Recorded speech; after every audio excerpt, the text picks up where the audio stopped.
Welcome to Barbara's Bulletin, the podcast where we bring you the latest news and updates from around the world. I'm your host, Barbara, and I'm glad you're joining us today. We're starting off with a complex and sensitive story from Syria, where clashes between Druze and Bedouin communities have left many displaced and injured. The conflict has been ongoing for weeks, with both sides accusing each other of sectarian attacks and violence. According to reports, the Syrian government has deployed security forces to the area in an attempt to restore order, but tensions remain high. The Druze community, which makes up a significant minority in Syria, has expressed concerns about their safety and security under the new leadership of interim President Ahmad al-Shara. The situation is further complicated by the involvement of external actors, including the United States, which has called for an end to the fighting and a return to dialogue. The U.S. Special Envoy to Syria, Tom Barrack, has urged all factions to lay down their arms and abandon cycles of tribal vengeance. It's a delicate and nuanced situation, with deep-seated historical and cultural tensions at play. As we try to make sense of this complex conflict, it's essential to approach the issue with empathy and understanding for all parties involved. We'll continue to monitor the situation in Syria and bring you updates as more information becomes available. For now, it's clear that the international community has a critical role to play in promoting peace and stability in the region. We'll be right back with more of today's top news on Barbara's Bulletin. Welcome back to Barbara's Bulletin. I'm your host, Barbara, and we're glad you're joining us again after our previous segment. Today we're shifting our focus to a story that has been making headlines in the world of classical music and international politics.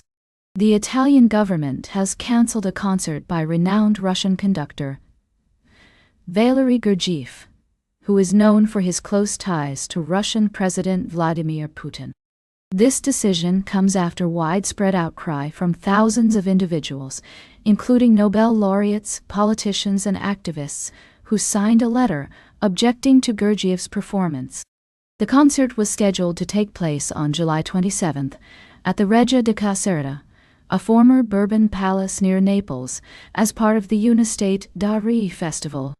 Gergiev has been a vocal supporter of Putin and has expressed endorsement for several of the Russian president's actions, including the annexation of Crimea in 2014. His appearance at the Italian Music Festival had sparked controversy, with many arguing that it would be inappropriate for him to perform, given his close relationship with the Russian leader. The cancellation of the concert is seen as a significant move, reflecting the complexities of the current geopolitical landscape and the role that cultural figures play within it. Italian Culture Minister Alessandro Giuli had warned that Gergiev's performance could be perceived as a platform for Russian propaganda, highlighting the delicate balance between artistic freedom and political sensitivity. It's worth noting that this is not the first time Gergiev has faced backlash due to his association with Putin. He was fired from several European concerts and festivals after refusing to condemn Russia's invasion of Ukraine.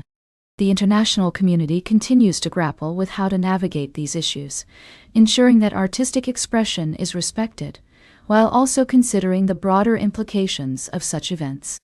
As we consider this story, it's essential to approach it with nuance, recognizing both the importance of cultural exchange and the need for accountability in the face of political actions.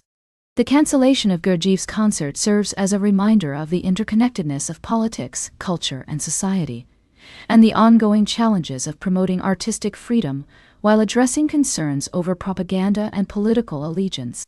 Stay tuned for our final story of the day, right here on Barbara's Bulletin. Welcome back to Barbara's Bulletin.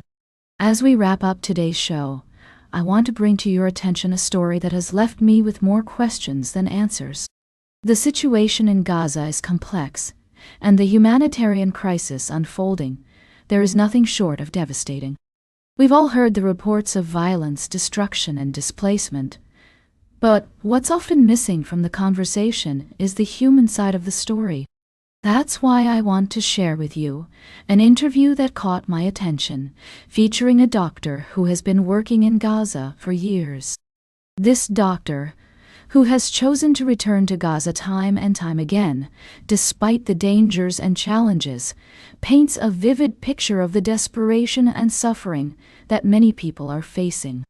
He describes the malnutrition, the injuries, and the sheer brutality of the conflict. But what's even more striking is his claim that the violence is not just random, but rather a deliberate attempt to erase the Gaza population from the land. Now, I want to be clear that this is a highly contentious issue, and there are many different perspectives on what's happening in Gaza. But as a journalist, my job is to bring you the stories that need to be told, and to give voice to those who are often silenced. The doctor's words are haunting. I think what we're witnessing is a very deliberate plan to erase the Gaza population from this land. He believes that the destruction of hospitals, laboratories, dialysis machines, agricultural systems, and water sanitation plants is not just a byproduct of war, but a calculated effort to make life unsustainable for the people of Gaza. As I listened to this interview, I couldn't help but wonder, what can we do to help? How can we, as individuals, make a difference in the face of such overwhelming suffering? And what role should our governments play in addressing this humanitarian crisis? These are questions that don't have easy answers, but they're essential to exploring if we want to understand the complexities of this conflict. As we close out today's show, I encourage you to think critically about the information you consume and to seek out diverse perspectives on this issue. That's all for today's Barbara's Bulletin. Remember to like, share, and subscribe. And until next time, stay engaged.